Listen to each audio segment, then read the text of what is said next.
Welcome to Exploring Anime with Friends, a JMO for Real podcast on Spotify, Apple, and YouTube. I'm your host, JMO. And today's friend is my co-host, Ethan.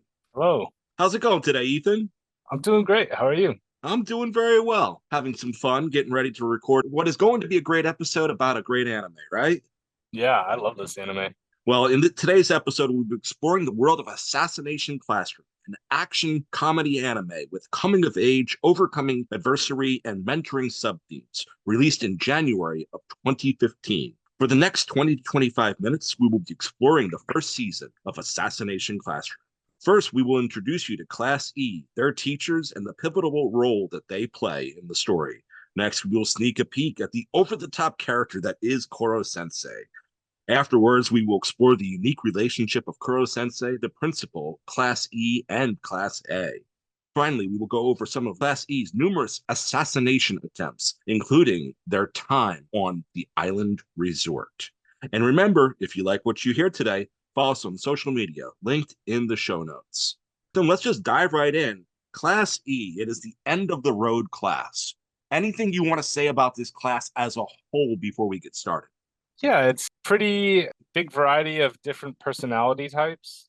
Almost any kind of personality you can think of is reflected in one of the students in this class. You know, going into this, whether it's the anime or the manga that you're reading or watching, you're going to get something you can connect to, definitely. I thought that a lot of these students had their own little time in the limelight. So, you know, it was nice to see that everyone got to be presented in a way that they weren't just completely like forgettable as you're reading it. I don't know this 100% for a fact because maybe there's one or two that are left out, but through the course of both the first and second seasons, the second season being the last one, I'm pretty sure each student has time in the spotlight where you get to know more about them. Not that you see all of their personalities in every episode. There's 26, 27 some students in this class, but you do get to learn a little more about each and every single one of them. The one thing each of them have in common is it's the end of the line for them. They're in Class E at this prestigious school, but Class E is going to this prestigious school isn't necessarily good for them because Class E is the lowest of the low. They're the problem children. They're the ones that have gotten in trouble with the law. They're the ones that are struggling academically. They're the ones that people don't believe in anymore, and they're sent to E, and E is considered the end. And that's so these are the kids that the school has branded. You guys are going to be the outcasts of society, so we're just going to start throwing to the side now. They're not even on the main campus. They have to travel up a mountain every single day in order to get to their classroom that is separated from everyone else. They're constantly ostracized. They're constantly shamed.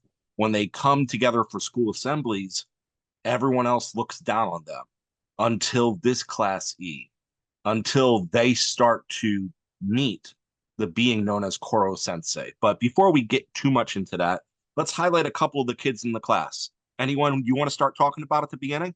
Yeah, I guess I'll mention Nagisa. So he's kind of the main protagonist of the students. He's got kind of like a at times shy, kind of reserved, very modest kind of personality. He's not one who's incredibly boastful at the beginning. I wouldn't call it shy as much as observant. He likes to sit back and watch everything happen. Does that make Yeah. sense? Yeah, and he definitely grows into that a lot, definitely towards the end of season one and then towards the end of the series.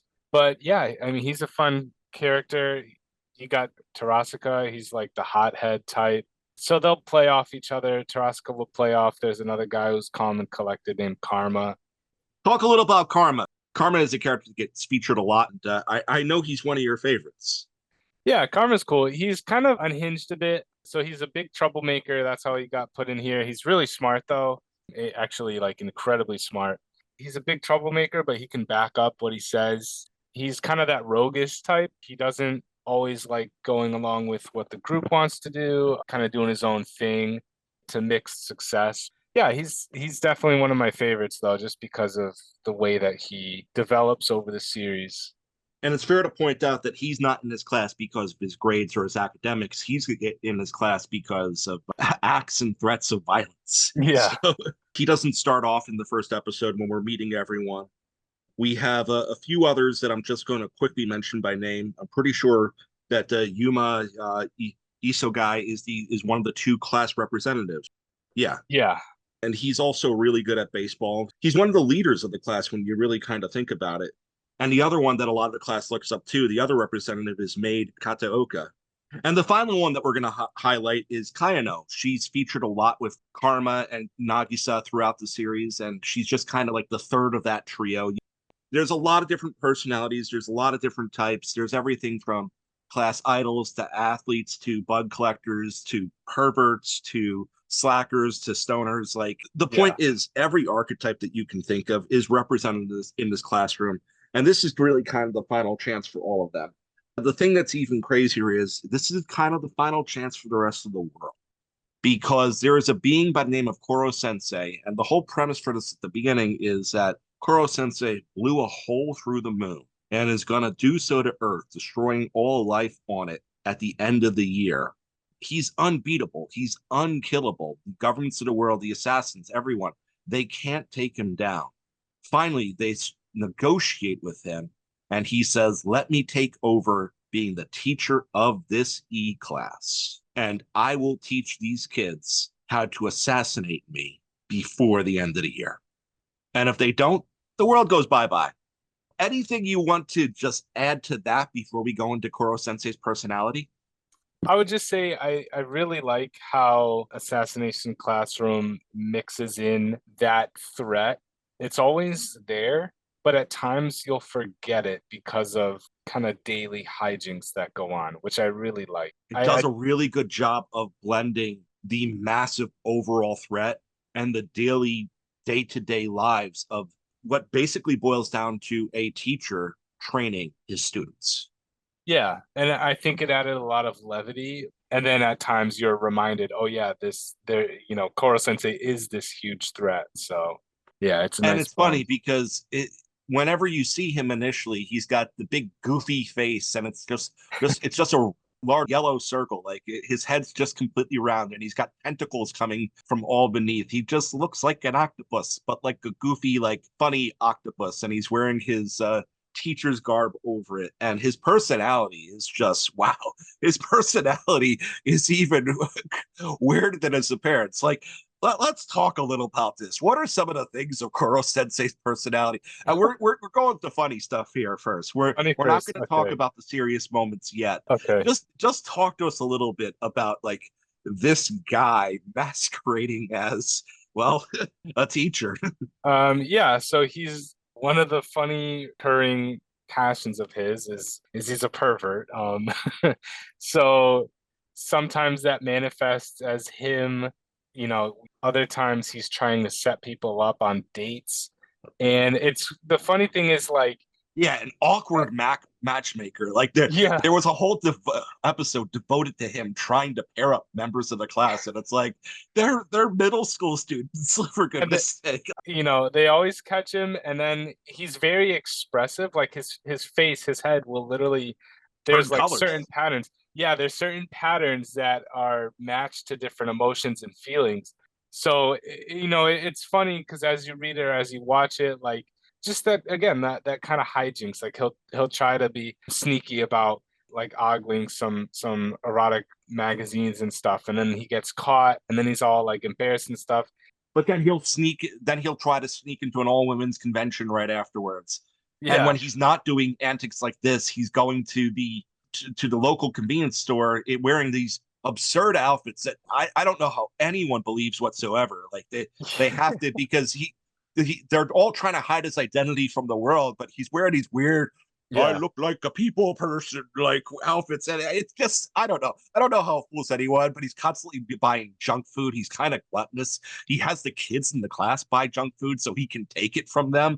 Like I don't know. He's It's just kind of crazy that his diet's basically like chips and ding dongs, and like he loves traveling the world. He loves going to like Comic Cons or different conventions, tourist traps. movie premieres, Yeah, and he'll have, his clothes, he'll come back with like some kind of like I love New York shirt and like a little spinner cap and stuff. So but almost um nothing ever for his students. No, he's not a big souvenir guy because frankly, he's working on a teacher's salary. yeah.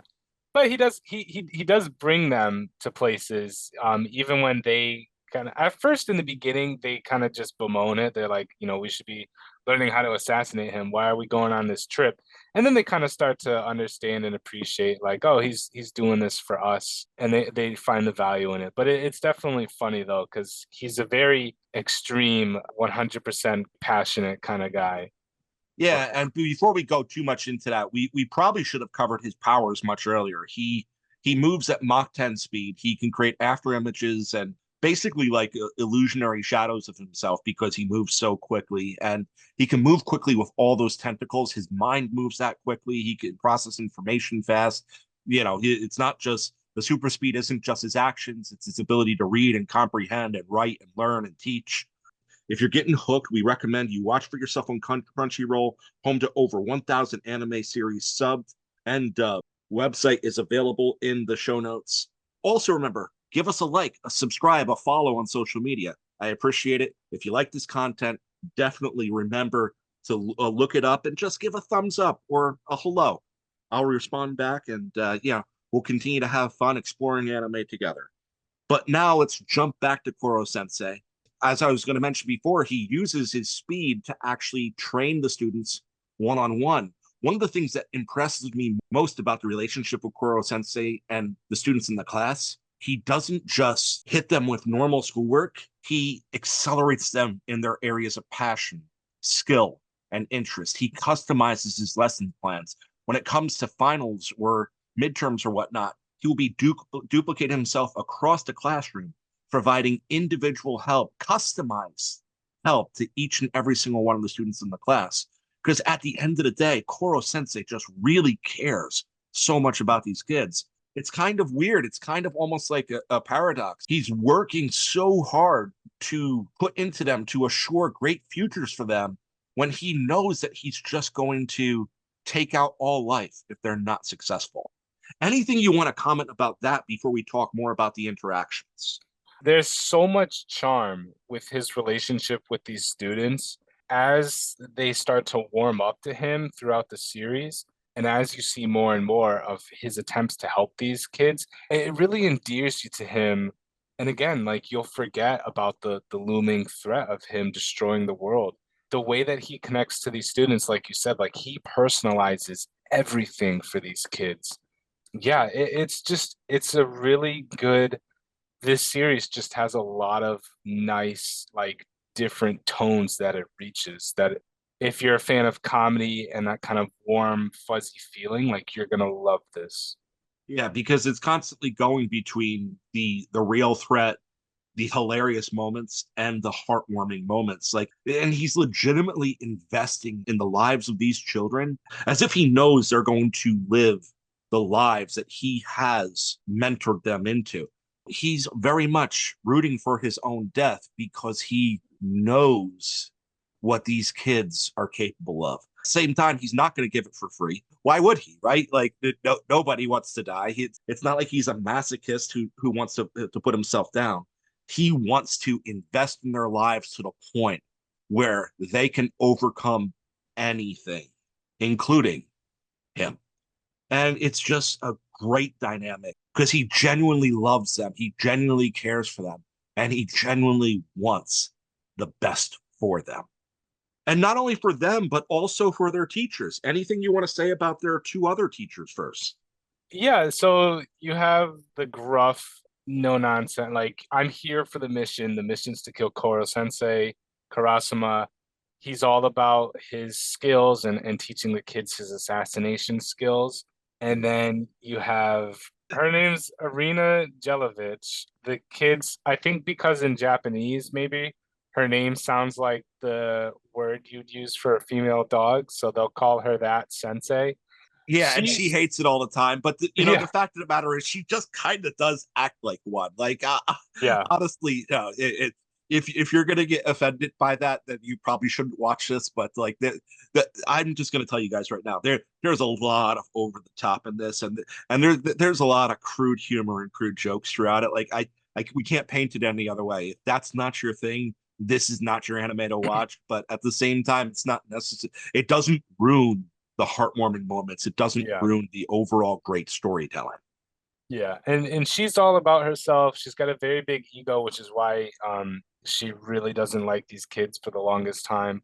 She's also an assassin, and she's kind of that femme fatale archetype. Yeah, the Black Widow. They're good. They're good. They match on two different ends, the kind of goofy, aloof aspect of Koro Sensei. So And it's a really good like balance for And this. Karasuma is military. He's not assassin. He is more of the Secret Service military type. Vich is the assassin. And they're working together and eventually Koro Sensei invests in them to the point where, despite the fact that their mission is to take him out, he's also investing in them so much to the point where they invest in the students, which is really kind of awesome. A lot of growth, a lot of mentorship, a lot of just various different things that the principal takes notice to and he does not like. The purpose of the E class is to make sure nobody from the main campus ends up there. It's a whole thing of fear. He's indoctrinating the school students of the main school to say, you don't want to end up like this. Therefore, you better work hard to make sure you don't end up in the E class, because E class is supposed to symbolize the end of the road. But as these students in E class are actually learning and growing and great things are happening to them, like they're actually believing that they have a future, the principal sees this and he does not like it at all. Anything you want to say about the principal and his sadistic relationship with the E class? He's not someone that is it's kind of like every appearance he makes, he's just got this like devious charm to him. I mean, he's always smiling. He's always Devious charm is definitely the right phrase. But continue. yeah, he's always, smiling, but you can tell there's like so much malice behind him towards this class. He wishes the worst for them because he starts to see, as Koro Sensei teaches them, he starts to see them kind of showing their potential, which you would think as a principal he would want, but he doesn't. He's very Right? opposed to it. And he's got like his top five top class in his school that serve as Class A, the A class. yeah, and they serve to kind of beat down on classy, whenever possible for like routine events and stuff. But Through team events and the midterm and final exams. Let's talk a little about the midterm exams. Let's just talk a little bit about the academic competition of this show a few different times, because honestly, I really love the way they do it. Like, for a series that doesn't have a lot of fantastic action, they portray, like, you're hearing the story of the midterm exams like through the voice of Nagisa, and he's telling the story of how they're in the arena as like gladiators battling monsters. The monsters represent the questions, and I love the test taking episodes of this series because of how like creatively they're done. yeah, Anything you want to say about that? highlighting that the imagery, because they show that they show the students as the gladiators and fighting monsters and stuff. Yeah, it's just a cool visualization of them being triumphant over stuff that was holding them back before. It's really nice. It's really cool. I agree with you. Like those episodes are really neat to watch. They really are. And they kind of just get plucked out of the series as a whole, because at the end of the day, they really do nothing to further the plot. They really do nothing to talk about the mentorship or the threat or anything. They're really just great standalone episodes that show the battle between A class and E class. And then the episode after, you get the results and you find out that E class is actually challenging A class as the top class in the school.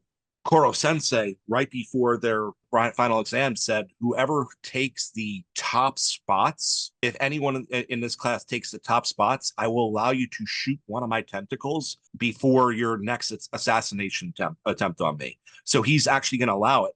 And as a result of that, 7 of the students in the class take the top spots in the whole school. To take the top spots on different parts of the finals. And he's down 7 limbs before their assassination attempt on the resort island. And let's just talk a little bit about this resort island at the end. The resort island is the reward that students are given right before summer break who excel in academics in the school. The top class is actually given the privilege, and E class ties A class for the top marks, and they all head to the resort island. Obviously, different parts separated by class. Talk to us a little about the elaborate assassination attempt on Resort Island.